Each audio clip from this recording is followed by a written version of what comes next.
Reservation పెంపు బిల్లుకు Telangana assembly ఆమోదం తెలిపింది. మైనార్టీలకు 12%, ఎస్టీలకు 10%, రిజర్వేషన్ అమలు కోసం చేసిన బిల్లుకు అసెంబ్లీలో ఆమోద ముద్ర పడింది. ఇక బీజేపీ మాత్రం మత ప్రాతిపదికనిచ్చే రిజర్వేషన్లకు వ్యతిరేకమని ప్రకటించింది. రిజర్వేషన్ బిల్లుతో పాటు జీఎస్టీ, హెరిటేజ్ సవరణ బిల్లుకు కూడా సభ ఆమోదం తెలిపింది. చరిత్రాత్మక రిజర్వేషన్ బిల్లుకు తెలంగాణ అసెంబ్లీ ఆమోదం తెలిపింది. బిల్లుపై చర్చలో సభకు క్లారిటీ ఇచ్చారు సీఎం. ఎన్నికల్లో ఇచ్చిన మాట ప్రకారం రిజర్వేషన్లు ఇస్తున్నామని, దీనికి మతంతో ముడిపెట్టొద్దన్నారు. సామాజిక ఆర్థిక వెసులుబాటు ఆధారంగానే రిజర్వేషన్లు పెంచుతున్నామన్నారు. 2 కమిషన్లు అపాయింట్ చేశాం అధ్యక్ష. కొన్ని పార్టీలు మాట్లాడినారు, ఏమైందండి టైం గడిచిపోతా ఉంది, మీరు చేయడం లేదు, మేము కొన్ని గర్జనలు పెడదామని కొంతమంది మాట్లాడినారు అధ్యక్ష. ఇక్కడ ఒక విషయం ఉంది. సాంకేతికంగా 2 డిఫరెంట్ ఇండిపెండెంట్ కమిషన్లు దీన్ని అధ్యయనం చేసినప్పటికీ ఖచ్చితంగా మళ్ళీ సామాజిక వెనుకబాటు మీదనే, కులాల పేరు మీద, మతాల పేరు మీద రిజర్వేషన్లు ఇవ్వరు కాబట్టి, అందుకు రాజ్యాంగం కూడా అనుమతించదు కాబట్టి, సామాజిక ఆర్థిక వెనుకబాటు మీదనే రిజర్వేషన్ ఇవ్వడం అనేది మన రాజ్యాంగంలో, మన దేశంలో కేంద్ర ప్రభుత్వం కానీ వివిధ రాష్ట్ర ప్రభుత్వాలు కానీ అవలంబిస్తున్న విధానం అధ్యక్ష. రిజర్వేషన్ల బిల్లుకు మద్దతు తెలిపిన కాంగ్రెస్ బీసీ కమిషన్ సిఫార్సులకు మించి ఎక్కువ రిజర్వేషన్ ఎలా కల్పిస్తారని ప్రశ్నించింది. న్యాయపరంగా ఇది నిలబడదన్న జీవన్ రెడ్డి రిజర్వేషన్లు కల్పించలేకపోతే ఓట్లు అడగబోమని చెప్పగలరా అని ప్రభుత్వాన్ని ప్రశ్నించారు. దీంతో సీరియస్ గా రియాక్ట్ అయ్యారు సీఎం. బిల్లు ప్రతిపాదించగానే సరిపోదు అధ్యక్ష, ఆమోదించుకోవడం సరిపోదు. We're supporting it, we're for it. కానీ ఇది అమలుకి ఏ విధంగా తీసుకురాగలుగుతాం అనేది అది మన స్పష్టత కావాలి. ఇవాళ మీరు పేర్కొన్న ఇందిరా సాహ్ని కేసే కానివ్వండి, ఇతర సుప్రీంకోర్టు జడ్జిమెంట్సే కానివ్వండి గాక, ఇవన్నీ లీగల్ స్క్రూటీలో నిలబడాల్సినటువంటి ఒక ఆవశ్యకత ఉంది. ఇది ఇండియాలో ఉండే టాప్ మోస్ట్ లీగల్ అడ్వైజర్స్ తోనే మాట్లాడే ఈ నిర్ణయానికి వచ్చినాం. డెఫినెట్ గా దీన్ని సాధించడానికి మంచి మార్గం మనం ఉంది. అందువల్ల 9th షెడ్యూల్లో ఒకవేళ కేంద్రం పెట్టకపోతే మేము చేతులు ముడుచుకొని కూర్చోమండి, అప్పీల్ చేసేది చేస్తాం, రాజకీయంగా పోరాటం చేసేది చేస్తాం. At the same time supreme court తమిళనాడును ఒప్పుకున్న కేంద్రం మనదెందుకు ఒప్పుకోదు? దేశంలో ఒక రాష్ట్రానికి ఒక చట్టం, ఇంకో రాష్ట్రానికి ఇంకో చట్టం ఉంటుందా అనే దాంతో సుప్రీంకోర్టులో మనం ఖచ్చితంగా ల్యాండ్ కాబోతా ఉన్నాం. జీవన్ రెడ్డి గారికి ఎటువంటి అనుమానం అవసరం లేదండి. ఇక గిరిజనుల బిల్లుకు మద్దతు పలికిన బీజేపీ ముస్లిం రిజర్వేషన్లు వ్యతిరేకించింది. మతపరమైన రిజర్వేషన్లు తీసుకొచ్చి రాజ్యాంగ విరుద్ధంగా వ్యవహరిస్తోందంటూ ప్రభుత్వంపై మండిపడ్డారు బీజేపీ ఎమ్మెల్యేలు. అయితే ప్రభుత్వం ఈ ఆరోపణలను కొట్టిపారేసింది.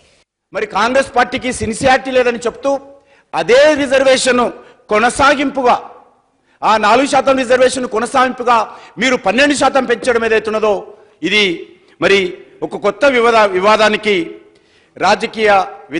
రాజ్యాంగ వ్యతిరేక చర్యకు శ్రీకారం చుట్టారని చెప్పి నేను ఈ సందర్భంగా మనవిస్తున్నాను.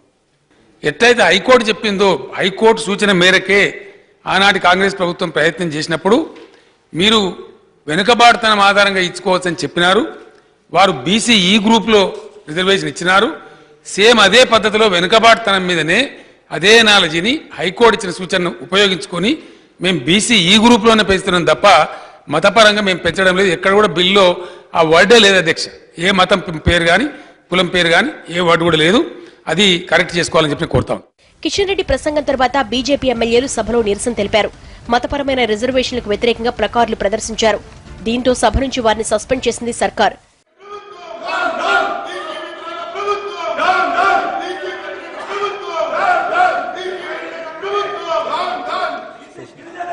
Motion mode. The question is that the members named by the minister be suspended from the service of the house for this session. Those who are for the motion, please say aye. Those who are against, please say no. Ayes have it. Ayes have it. The motion is carried and the members named by the minister are suspended from the service of the house. BC కేటగిరీలో ఎన్నో కులాలుంటే కేవలం ఈ group లో ఉన్న ముస్లింలకు మాత్రమే రిజర్వేషన్లు పెంచడం సరికాదన్నారు ఆర్ కృష్ణయ్య. రిజర్వేషన్ల పెంపును సమర్థిస్తూనే ఇతర కులాలకు కూడా దాన్ని వర్తింపచేయాలని డిమాండ్ చేశారు. కొత్త కులాలు ఏ కూడా ఇందులో చేర్చలేరు.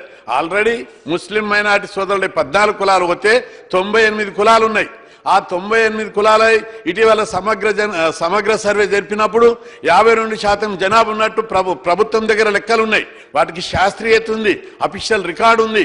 అట్లాంటప్పుడు బీసీ కమిషన్ చెప్పి ఒక చిన్న సిఫార్సు తీసుకుంటే 25% నుంచి బీసీలకు కూడా ఈ 4 గ్రూపులకు కలిపి కూడా 52% పెంచాలనే ఒక చిన్న సిఫార్సు తోటి ఇదో బిల్లులో పెట్టినట్టయితే ప్రభుత్వానికి మరింత క్రెడిబిలిటీ పెరిగేదనే విషయాన్ని ప్రభుత్వానికి నేను దృష్టికి తీసుకొస్తున్నా. బిల్లుపై బీజేపీ ఆర్ఎస్ఎస్ కోర్టు కేసులు వేస్తే ఉన్న 4% రిజర్వేషన్లు కూడా పోతాయేమోనని సందేహం వ్యక్తం చేసింది ఎంఐఎం. అయితే సుప్రీంకోర్టులో గట్టి న్యాయవాదులు నియమించి పోరాడతామని భరోసా ఇచ్చింది సర్కార్. साहब आपके जरिए मैं सीएम साहब से ये कहना चाह रहा हूँ साहब, आप एक लीगल टीम अच्छी बनाइए साहब. आपको बराबर ये जो आज बिल पास होंगे साहब, इसके चैलेंज होने वाला है संघ परिवार और बीजेपी के लोग. बिल्कुल मैं आपके खान साहब, मैं आपके बात से सहमत हूं. अच्छे सुप्रीम कोर्ट के वकीलात लग के बेहतरीन एकदम जबरदस्त लड़ने वाले लीगल टीम को तैयार रख लेंगे. ఈ సందర్భంగా బీసీల రిజర్వేషన్ పెంపు ప్రస్తావన కూడా వచ్చింది. అవి కూడా రాత్రికి రాత్రి అమలు కావాలనడం సరికాదన్నారు సీఎం. 6 నెలల్లో బీసీ కమిషన్ నుంచి నివేదిక రాగానే దానిపై కూడా బిల్లు పెడతామన్నారు. ఇక ఎస్సీ కమిషన్ ను కూడా త్వరలో నియమిస్తామన్నారు KCR. Definitely government is committed. BC రిజర్వేషన్లు పెంచడానికి ప్రభుత్వం కట్టుబడి ఉంది. డెఫినెట్ గా పెంచుతాము. బీసీ కమిషన్ రిపోర్ట్ తీసుకుంటాము. 1% రిజర్వేషన్ ఎస్సీలకు కూడా పెంచుతాం. ఎస్సీ కమిషన్ నియామకం చేయబోతున్నాం. వాళ్ళని కూడా రిపోర్ట్ ఇవ్వమంటాం వీలైనంత తొందరలో. అది సెన్సస్ ఫిగర్ కాబట్టి తొందరగా రాగలుగుతుంది. ఇదేమో కొద్దిగా అసెస్ చేయాలి, తిరగాలి, చెప్పాలి, రికార్డ్ బిల్డ్ చేయాలి. ఆ మాత్రం ఓపిక మనకు అవసరం ఉంటుంది. 6 months అనేది మేము పెట్టింది అప్పర్ లిమిట్ తప్ప అది 6 months తర్వాత మన ఉద్దేశం కాదండి. తమిళనాడు తరహాలో తెలంగాణలో కూడా పెంచిన రిజర్వేషన్ అమలుకు ఆమోదం తెలపాలని కేంద్రాన్ని కోరారు సీఎం. స్థానిక పరిస్థితులకు అనుగుణంగా రిజర్వేషన్లు పెంచుకునే అవకాశం రాష్ట్రాలకు ఇవ్వాలన్నారు. దీనిపై 23న ప్రధాని మోడీని కలిసి నివేదిక ఇస్తామన్నారు. I'm going to fight. Definite గా రాష్ట్రాల హక్కులండి ఇవి. రాష్ట్రాల్లో ఉండే కంపోజిషన్, రాష్ట్రాల్లో ఉండే ప్రజల యొక్క ఎమోషన్స్ ను తీసుకెళ్లి పెడతాం, పెట్టవలసిన చోట పెడతాం. ఇస్తారా ఏరా నిలదీసి అడుగుతాం. ఒక నీతి ఆయోగ్ సభలో కాదు, ప్రధానమంత్రి ముందుకు రాకపోతే, కేంద్రం ముందుకు రాకపోతే I'm placing it on record. Lok సభలో కూడా పెద్ద గలబా చేస్తాం, ఖచ్చితంగా హైలైట్ చేస్తాం, దేశం దృష్టి తీసుకొని పోతాం. ఎవరి నీతి ఏంది, ఎవరి పద్ధతి ఏంది, దేశాన్ని ముందుకు తీసుకుపోవడంలో తప్పకుండా అందరి నీతి కూడా బయటకు వస్తుంది. దాని మీద సమాజం కూడా ఆలోచన చేస్తుంది. సమగ్ర చర్చ తర్వాత రిజర్వేషన్ బిల్లుకు ఆమోదం తెలిపింది అసెంబ్లీ. ఇక జీఎస్టీ బిల్లును మంత్రి ఈటెల సభలో ప్రవేశపెట్టారు. దానిపై స్వల్ప చర్చతో ఆమోదం పలికింది సభ. హెరిటేజ్ సవరణ బిల్లు కూడా ఆమోదముద్ర పడింది. Request the Chief Minister to move the motion for passing the bill. Sir, I beg to move that the bill be passed. Motion moved. The question is that the bill be passed. Those who are for the motion, please say aye. Those who are against, please say no.